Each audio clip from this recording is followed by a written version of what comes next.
അപ്പോൾ നമ്മുടെ കഴിഞ്ഞ വീഡിയോയിലെ പോലെ തന്നെ നമ്മൾ ഇന്നും ക്യാമറ സ്കാനിൽ തന്നെയാണ് നിൽക്കുന്നത്. നമ്മുടെ രവിസാറ് കൂടെ ഉണ്ട്. അപ്പോൾ ഇത് നമ്മുടെ ക്യാമറ സ്കാനിൻ്റെ ഔട്ട്ലെറ്റ് അല്ല, ഇത് സർവീസ് സെൻ്ററാണ്. അപ്പോൾ ഇവിടെ എന്തൊക്കെ സർവീസാണ് വരുന്നത്? നമ്മുടെ ക്യാമറയുടെയും ലെൻസുകളുടെയും ഫ്ലാഷ്, അങ്ങനത്തെ മൊബൈല്, ലാപ്ടോപ്പ് എല്ലാത്തിൻ്റെ സർവീസാണ് വരുന്നത്. അപ്പോൾ ഇന്നത്തെ വീഡിയോയിൽ നിങ്ങൾ കാണാൻ പോകുന്നത് ഈ ഒരു സർവീസും കാര്യങ്ങളും ഒക്കെ എങ്ങനെയാണ് നടക്കുന്നത്, ഒരു ക്യാമറയുടെ അല്ലെങ്കിൽ ലെൻസിൻ്റെ സർവീസും കാര്യങ്ങളും എങ്ങനെയാണ് നമ്മൾ ഡീറ്റെയിൽ ആയിട്ട് കാണിച്ചു തരും. അപ്പോൾ ഇതിനകത്താണ് സർവീസും കാര്യങ്ങളൊക്കെ നടക്കുന്നത്. അപ്പോൾ നമുക്ക് നേരെ അകത്തോട്ട് കയറാം. അപ്പോൾ സർവീസ് സെൻറ്ററിൻ്റെ ഫ്രണ്ട് ഓഫീസിലോട്ട് നോക്കുകയാണെങ്കിൽ ഇവിടെ നമുക്ക് ലാപ്പും ഫോണും ഒക്കെ കുറച്ച് കാണാം സർവീസിനായിട്ട് കൊണ്ടുവച്ചിരിക്കുന്നത്. അതുപോലെ തന്നെ ഇവിടെ ഒരു മെഷീൻ ഞാൻ കണ്ടു. ഇതെന്താണ് ഏറ്റവും അതാണോ കാണിക്കാൻ? ഇത് ശരിക്കും പറഞ്ഞാൽ നമ്മുടെ ഈ PCB ഉണ്ടല്ലോ, ചിപ്പ് ലെവൽ സർവീസ് ചെയ്യുന്നുണ്ട്. Okay okay. ഇത് അങ്ങനെ ഒരിടത്തും ഇല്ല. എനിക്കൊന്ന് കേരളത്തിൽ തന്നെ ആദ്യമായിട്ടാണ് ഈ ഒരു ഐറ്റം കാണുന്നത്. അതെ, ഇത് ഫുള്ളി ഓട്ടോമാറ്റിക് മെഷീനാണ്. അതായത് ഈ PCB നമ്മുടെ ഇതിന്റെ ഈ PCB-ൽ നമ്മുടെ ഇതിന്റെ IC മാത്രം എടുക്കണം എന്ന് പറഞ്ഞാൽ ഇത് കറക്റ്റ് ആയിട്ട് ഈ IC മാത്രം ഇത് ബോർഡ് ഒന്നും ബെൻഡ് ആകത്തില്ല. സൈഡിലുള്ള സപ്പോർട്ടാണ്, അടിയിൽ നിന്നും ഇതിന്റെ ഹീറ്റ് വരും. അപ്പൊ അങ്ങനെ ഈ നമ്മൾ ഈ ഒരു പോർഷനിലോട്ട് വെച്ച് കൊടുത്തു കഴിഞ്ഞാൽ ഇവിടുന്ന് ഹീറ്റ് വരും അല്ലേ? അടിയിൽ നിന്ന് ഹീറ്റ് ഉണ്ട്, ഇവിടെ മൊത്തം ചൂടാവും. ഇങ്ങനെ ഇരിക്കുന്നത്. എന്നിട്ട് മേളിൽ നിന്നും ഇത് കറക്റ്റ് അലൈൻമെന്റ് സെറ്റ് ചെയ്താൽ മതി. എന്നിട്ട് മേളിൽ നിന്ന് ഇത് ചൈനീസ് ബ്രാൻഡാണ്. ഈ ചൈനീസ് ബ്രാൻഡാണ്, സി മാർക്ക് എന്ന് പറഞ്ഞാൽ നല്ല കമ്പനി, നല്ല ബ്രാൻഡാണ്. ഞാൻ അവിടെ പോയി കസ്റ്റമൈസ് ചെയ്ത് എടുത്തോണ്ട് വന്ന സാധനമാണല്ലേ? ശരിക്കും പറഞ്ഞാൽ വേറെ പർപ്പസിലുള്ളതാണ്. നമ്മളിത് ക്യാമറയ്ക്ക് വേണ്ടി കുറച്ച് സെപ്പറേറ്റ് സെഞ്ചോ. അപ്പൊ ഇതിന്റെ ഇതൊക്കെ എത്ര ഒരു പ്രൈസ് വരുന്ന മെഷീനായിരിക്കും? ഇതിന് എനിക്ക് തോന്നുന്നത് ഇവിടെ വന്നപ്പോൾ 8 ലക്ഷം രൂപ. 8 ലക്ഷം രൂപ അല്ല, ഇമ്പോർട്ടിങ് എല്ലാം കൂടെ കൂട്ടിയിട്ട് അവിടെ 4 ലക്ഷം രൂപ വരെ ഉള്ളൂ. നമ്മുടെ ടാക്സ് ഇപ്പൊ എനിക്ക് കുറച്ച് കുറഞ്ഞാൽ ഞങ്ങൾ ഇറങ്ങിയിട്ട് 3 വർഷമൊക്കെ ആവുന്നുണ്ടല്ലേ? ഇത് അതിന്റെ ഹൈ എൻഡ് മെഷീനായിരിക്കും ഇത്. ഓക്കെ. ശരിക്കും ഇത് PCB ഇത് ശരിക്കും ഇവിടെ എനിക്ക് കേരളത്തിൽ ആരും തന്നെ ഇല്ല. ഇന്ത്യയില് സർവീസ് സെന്ററിലാണ് ഉപയോഗിക്കുന്നില്ല. ഇത് വലിയ ലാപ്ടോപ്പിന്റെ ഒക്കെ ESPO അല്ലെങ്കിൽ ലെനോവോ അങ്ങനത്തെ സാംസങ്ങിനുണ്ട്, അങ്ങനത്തെ കമ്പനികൾ മാത്രമേ ഉപയോഗിക്കുന്നുള്ളൂ. ഈ നമ്മുടെ ഇതിന്റെ ഇന്റേണലി ഈ IC-ക്ക് അകത്തൂടെ എന്തെങ്കിലും പ്രശ്നമുണ്ടോ, സോൾഡറിങ് പ്രശ്നമുണ്ടോ, ഈ ഏതെങ്കിലും ഈ ഇതൊക്കെ ബോളാ, അതിനടിയിൽ ബോൾ വെച്ച് ഈ IC ഫിറ്റ് ചെയ്തിരിക്കുന്നത്. അപ്പോൾ നമുക്ക് കാണാൻ പറ്റത്തില്ല. ഇതിനകത്ത് അത് കാണാൻ പറ്റും. നമുക്ക് മോണിറ്ററിനകത്ത് കറക്റ്റ് കാണാൻ പറ്റും. ഈ IC ഇതിനകത്ത് എവിടെയെങ്കിലും ഇപ്പോൾ ഇത് വാക്യൂം ചെയ്തെടുക്കണമെന്നുണ്ടെങ്കിൽ 1 മണിക്കൂർ എടുക്കും ഇത് ഓൺ ആണെങ്കിൽ. അതിലേക്ക് എക്സ്റേ മെഷീനാണ്. ട്യൂബ് വാക്യൂം ചെയ്യണം. വാക്യൂം ചെയ്ത് കഴിഞ്ഞാൽ ഇത് ഓണായി വരത്തുള്ളൂ. ഓരോ 2 ദിവസം ഓണാക്കാതിരിക്കുകയാണെങ്കിൽ 2.5 മണിക്കൂർ എടുക്കും ഓണായി വരാനായിട്ട്. അത്രയും പവറും എടുക്കും അല്ലേ? എക്സ്റേ ശരിക്കും എക്സ്റേ മെഷീൻ തന്നെയാണ്. അതെ. അപ്പോൾ ഇതിനകത്ത് നമുക്ക് ഈ അടിയിൽ ഒരു ഡ്രൈ സോൾഡറിങ് ഉണ്ടോ, ഈ ഇതിന് ഒരു 6 ലെയറൊക്കെ ആയിരിക്കും ഈ PCB. നമുക്ക് കാണാൻ മേലെന്നുള്ളൂ.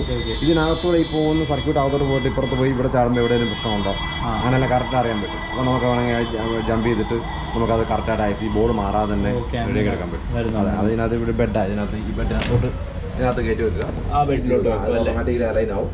അത് ഇങ്ങനത്തേക്ക് ഇത് അടച്ചിട്ട് ഇതിന് ഏകദേശം ഒരു 8 ടണ്ണോളം വെയിറ്റ് ഉണ്ട് ഇതിന്. കൊണ്ടുവരാൻ തന്നെ നല്ല കഷ്ടപ്പെട്ടാണ്. ശരിക്കും മറ്റേ ക്രെയിനെ വഴിയാണ് കൊണ്ടുവന്നത്. ക്രെയിൻ എടുത്തിട്ട് വേറെ വലിയ മാനുവൽ മെഷീനൊക്കെ വെച്ചിട്ട് അതാണ് ഇവിടെ കൊണ്ടുവന്നത്. Okay okay. അപ്പോൾ അതങ്ങനെ മെഷീനാണ്. ശരിക്കും പറഞ്ഞാൽ അതങ്ങനെ സർവീസ് സെൻ്റർ നമ്മളിപ്പം എപ്പോഴും ഉപയോഗമില്ലാത്തതാണ് ഇതൊക്കെ ഇതിന് വേണ്ടി ഇരിക്കുന്നത്. അതെ, നമുക്ക് ആവശ്യം. അപ്പോൾ ഓൾറെഡി നമുക്ക് ഒരു PCB ആണ്, നമുക്ക് അത് 1 പ്രാവശ്യം നോക്കിയാൽ പിന്നെ അതിൻ്റെ കംപ്ലൈൻറ്റ് അറിയാം, ഇന്നതാണെന്നറിയാം. പിന്നെ അത് എപ്പോഴും യൂസ് ചെയ്യേണ്ട കാര്യമില്ല. അപ്പോൾ നമുക്കിപ്പോൾ ക്യാമറയുടെ സെക്ഷനൊക്കെ ഒരുമാതിരി നമ്മൾ ചെയ്ത് വെച്ചിരിക്കുക. ഇനി വേണമെങ്കിൽ കൊടുക്കാൻ പ്ലാനുണ്ട്. ഞങ്ങളുടെ എല്ലാം കിട്ടിയെങ്കിൽ വേറെ ആർക്കും വേറെ ഫീൽഡ് വേണമെങ്കിൽ നമുക്ക് ഉപയോഗിക്കാൻ ചെയ്യാം. പല ഉപയോഗമുണ്ട്. ഇപ്പം നമ്മളൊരു ഇന്റേണൽ ഏത് സാധനം വെച്ചാലും, ഇപ്പോൾ ഹെൽമെറ്റ് കയറ്റി വെച്ചാലും ആ ഹെൽമെറ്റിനകത്ത് എവിടെയെങ്കിലും ബബിൾസ് ഉണ്ടോ, പ്രശ്നമുണ്ടോ, കോയിൽ വയർ കയറ്റി വെച്ചാൽ ആ വയറിനകത്ത് ഒരു മാല കയറ്റി വെച്ചാലും സ്കാൻ ചെയ്തോളാം. എല്ലാ സാധനം സ്കാൻ ചെയ്യും. സ്വർണം വെച്ചാൽ അതിനകത്ത് വല്ല ഒരു പ്രശ്നമുണ്ടോ അതുവരെ അറിയാൻ പറ്റും. പക്ഷേ ഇത് ഓണായി വരാൻ കുറച്ച് ടൈം എടുക്കും. ഡെയിലി ഓണാക്കുകയാണെങ്കിൽ കുഴപ്പമില്ല. ഓക്കെ, 10 മിനിറ്റ്സ് മതിയല്ലേ? അപ്പോൾ നമുക്ക് എന്തായാലും അകത്തോട്ട് കയറാം. അപ്പോൾ അകത്തോട്ട് കയറി വരുന്ന സമയത്ത് ഒരുപാട് ആൾക്കാരിന്ന് വർക്ക് ചെയ്യുന്നുണ്ട് കേട്ടോ. ഫുള്ള് ക്യാമറയുടെ ഒരു ലോഗമാണ്. റാക്ക് ഇവിടെയാണ് നമ്മൾ സാധനങ്ങൾ വരുന്ന സാധനമെല്ലാം അറേഞ്ച് ചെയ്ത് വെക്കും. തുടങ്ങുന്നത് അവിടെ ചെല്ലും, അവിടെ തുടങ്ങി അപ്പോൾ ഇത് ഓരോരോ സെക്ഷൻ അല്ലേ? അപ്പോൾ പറയുവാണെങ്കിൽ ഇവിടെ എന്താണ് പ്രോഗ്രാംസ് വരുന്നത്? ഇതിവിടെ നമുക്ക് അങ്ങോട്ട് അയക്കാനുള്ള ബില്ലും കാര്യങ്ങളെല്ലാം എൻ്റർ ചെയ്യുന്ന കാര്യങ്ങളാണ് വരുന്നത്. അപ്പോൾ ഇവിടെ അത് ബേസ് ലെൻസുകളെല്ലാം പുള്ളി ചെയ്യുന്നത്. ബേസ് ലെൻസ് എല്ലാം ലെൻസ് ഒക്കെ അഴിച്ച് കഴിഞ്ഞാൽ ഇങ്ങനെ ഇരിക്കും അല്ലേ? അപ്പോൾ എന്തായാലും കൊള്ളാം. അപ്പോൾ അങ്ങനെയാണ് വരുന്നത്. അതുപോലെ നമ്മൾ ഇങ്ങോട്ട് വന്നു ടാമറോണിന്റെ സർവീസ് ഉണ്ട്, ടാമറോൺ സിഗ്മയുടെ ഓതറൈസ് സർവീസ് സെൻ്റർ അല്ലേ? ഇത് ടാമറോണിന്റെ സെക്ഷൻ കൈകാര്യം ചെയ്തു. പിന്നെ ഇവിടെ ഇതൊക്കെ സൂം ലെൻസ് ചെയ്യുന്ന സെക്ഷൻ അല്ലേ? 7200 എന്ന് പറഞ്ഞാൽ ഇതൊക്കെ ക്യാമറയ്ക്കകത്ത് വരുന്ന ചിപ്പും കാര്യങ്ങളൊക്കെ അല്ലേ? ചെറിയ സ്ക്രൂവും വരുന്നത്.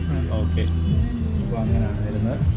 അപ്പോൾ അവിടെ നമ്മൾ ഇങ്ങോട്ട് വരികയാണെങ്കിൽ ഇതും ലെൻസിന്റെ സെക്ഷനാണ്. അത് ക്യാമറയുടെ ഇത് ബോഡി മാത്രം ചെയ്യുന്നതല്ലേ?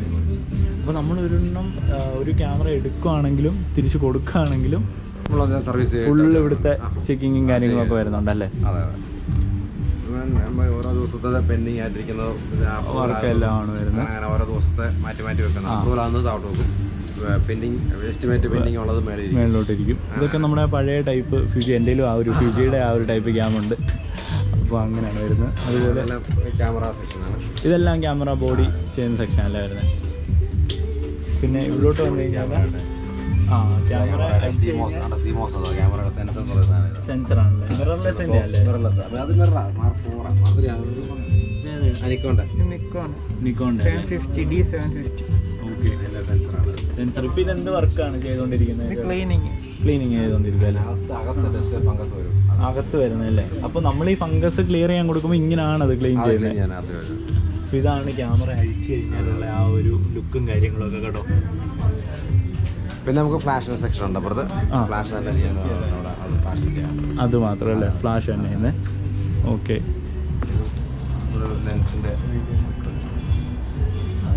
ലെൻസിന്റെ സെക്ഷനാണ്. ലെൻസിന്റെ അല്ലേ? ഇത് ഏത് ടൈപ്പ് ലെൻസ്? ഇത് പഴയ മോഡൽ 7300 നിക്കോണിന്റെ. ഓക്കെ, നമ്മുടെ ലെൻസ് ഫോക്കസിങ് ഷാർപ്പാണെന്ന് അറിയാൻ വേണ്ടി ഉപയോഗിക്കുന്ന ചാർട്ടാണ്. ഓക്കെ, ട്രൈപ്പോഡ് വെച്ചിട്ട് കറക്റ്റ് എല്ലാ കോർണേഴ്സും കറക്റ്റ് ആണെന്ന് നോക്കുക. അതുപോലെ ഇതൊരു നമ്മളൊരു പ്രൊജക്ടറാണ്. ഇത് നമ്മൾ നോർമലി ഒരു സർവീസ് ഓതർ സർവീസ് സെന്ററിൽ മാത്രമേ കാണത്തുള്ളൂ. ഇത് ടാമറോണിന്റെയും സിഗ്മയുടെയും എല്ലാ ലെൻസിലും ചെക്ക് ചെയ്യാൻ വേണ്ടി നിക്കോണിന്റെ എല്ലാം. ഇത് ചെക്ക് ചെയ്തിട്ട് അവിടെ ഒരു ബോർഡ് ഉണ്ട്, ഈ റെയിലാണ് മുകളിൽ ആ ഒരു ബോർഡാണ്. ആ ബോർഡ് എടുത്ത് വന്നാൽ സ്ക്രീനെ കാണാൻ വലിയ വലുപ്പത്തിൽ നമുക്ക് ഈ ചാർട്ട് കാണാൻ പറ്റും. ഈ ചാർട്ട് കാണാൻ പറ്റും. അപ്പോൾ അതിൽ നിന്ന് നമുക്ക് ക്യാമറയിൽ എന്തെങ്കിലും കുഴപ്പമുണ്ടോ ചെക്ക് ചെയ്യാം. അപ്പോൾ അങ്ങനെയൊക്കെ ഒരുപാട് ക്യാമറയ്ക്കും അല്ലെ ലെൻസിനും അലൈൻമെന്റും കാര്യങ്ങളൊക്കെ അതുകൊണ്ട് നമ്മുടെ ഔട്ട് ഇല്ലാതെ കൊടുക്കുന്ന സാധനം. ഓക്കെ ഔട്ട് ഉള്ളത് വന്നാലും നമുക്ക് അത്യാവശ്യം അങ്ങനെയാണല്ലേ വരുന്നത്. അപ്പോൾ അവിടെ നിന്ന് ഇങ്ങോട്ട് നോക്കുകയാണെങ്കിൽ ഒരുപാട് പ്രൊഡക്ട്സ് ഉണ്ട്. സോണിയുടെ ആ പഴയ ക്യാമും കാര്യങ്ങളൊക്കെ ആന്റി ക്യാം ടൈപ്പ് അതിപ്പം പലരൊക്കെ ഉപയോഗിക്കുന്നുണ്ട് അവരുടെ ഉണ്ടല്ലേ? അപ്പോൾ അതിന്റെ സർവീസ് ഇവിടെ ഉണ്ട്. സർവീസ് എല്ലാം തന്നെ ഉണ്ട്, എല്ലാ ടൈപ്പ് ക്യാമറ. ഇത് നമ്മുടെ ക്യാമറ വരുന്ന എല്ലാ ബ്രാഞ്ചസിൽ നിന്ന് വരുന്ന ചോട്ടാ. ഇത് ബിനു വിളിക്കാൻ അതെല്ലാം നോക്കിയിട്ട് ആർക്ക് ഡിസ്ട്രിബ്യൂട്ട് ചെയ്യണം. ഓക്കെ, നമ്മൾ എവിടുന്ന് എടുക്കുന്നതാണേലും കൊടുക്കേണ്ടതാണേലും ചെക്ക് ചെയ്യുന്നല്ലേ? പിന്നെ കസ്റ്റമർ കൊടുക്കാൻ നേരം ചെക്ക് ചെയ്തിട്ട് അങ്ങനെ വരും അല്ലേ? പിന്നെ നമ്മൾ ഇങ്ങോട്ട് വരികയാണെങ്കിൽ ഇത് ഹെവി ലെൻസ് വീഡിയോ ക്യാമിൻ്റെ അല്ലേ? വീഡിയോ ക്യാമറയുടെ ആ ഒരു രണ്ട് ലെൻസ് മാത്രമാണ് ഇതല്ലേ? ബാക്കി ഭാഗം അഴിച്ചു വെച്ചിരിക്കുന്നത്. ബാക്കി പോർഷനാണ് ഈ വരുന്നത്. അപ്പോൾ അവിടെ നിന്ന് ഇങ്ങോട്ട് വരികയാണെങ്കിൽ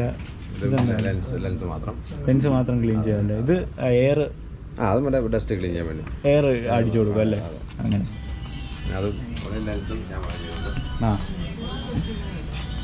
ഇപ്പോൾ ലെൻസും ക്യാമറയാണ് വരുന്നത്. ഫുള്ള് ഒറ്റമാർ കാണുള്ളൂ അതാണ്. അപ്പോൾ അങ്ങനെയാണ് കാര്യങ്ങളൊക്കെ വരുന്നത്. ശരിക്കും സ്പെയർ പാർട്സ് വരും അല്ലേ? ചെറിയ എല്ലാം കംപ്ലീറ്റ് സാധനത്തുണ്ടല്ലേ? ഇത്ര മതി, എത്രയും ഉണ്ട് എല്ലാ ക്യാമറയുടെയും ഉണ്ടല്ലേ? ശരിക്കും നല്ല ക്ഷമ വേണം ഈ ക്യാമറയൊക്കെ ക്ലീൻ ചെയ്യണമെങ്കിൽ, അല്ലെങ്കിൽ അല്ലേ? മൈന്യൂട്ട് ആയിട്ടുള്ള പ്രോഡക്ട്സ് ആണെങ്കിലും മെഷീൻ ആണെങ്കിൽ കുഴപ്പമില്ല. മാനുവലി നമ്മൾ ചെയ്യുമ്പോൾ സർവീസിങ് എപ്പോഴും മാനുവൽ ആണല്ലോ. ശരി, എന്തെങ്കിലും ഒരു സമ്മതിക്കണം, ആക്യുറസി വേണം അല്ലേ? അപ്പോൾ നമ്മളിപ്പോൾ ഈ ഒരു ക്യാമറ ഈ ഒരു ഫീൽഡിലോട്ട് വരികയാണെങ്കിൽ എന്താണ് ചേട്ടൻ പഠിച്ചതും കാര്യങ്ങളൊക്കെ? ഞാൻ ബി എസ് സി ഇലക്ട്രോണിക്സ് ആയിരുന്നു അല്ലേ? അല്ല അതറിയാം. ഞാൻ ചോദിച്ചതെന്ന് വെച്ച് കഴിഞ്ഞാൽ അപ്പോൾ ആ ഒരു ഫീൽഡിലോട്ട് പാഷനേറ്റ് ആയിട്ട് വരുമ്പം ഏത് ഫീൽഡ് ത്രൂ വരണമെന്നാണ് ഞാൻ ചോദിച്ചത്. ഇലക്ട്രോണിക്സ് ബേസിസ് നമുക്ക് വേണം അല്ലേ?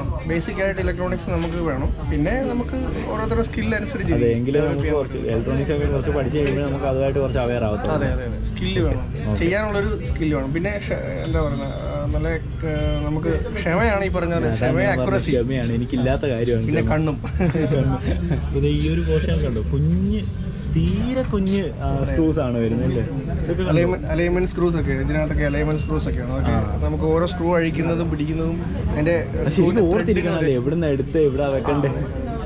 നമുക്ക് ഓരോ സിസ്റ്റം ഉണ്ട്. നമ്മൾ അഴിക്കുന്നുണ്ട് ഓരോ സ്ക്രൂകളും ഇട്ട് വെക്കുന്നത്, അഴിക്കുന്ന ഓരോ പ്രൊസീജിയറുകളുണ്ട്. ആ പ്രൊസീജിയർ അനുസരിച്ച് വേണം നമ്മൾ കറക്റ്റായിട്ട് ചെയ്യാനായിട്ട്.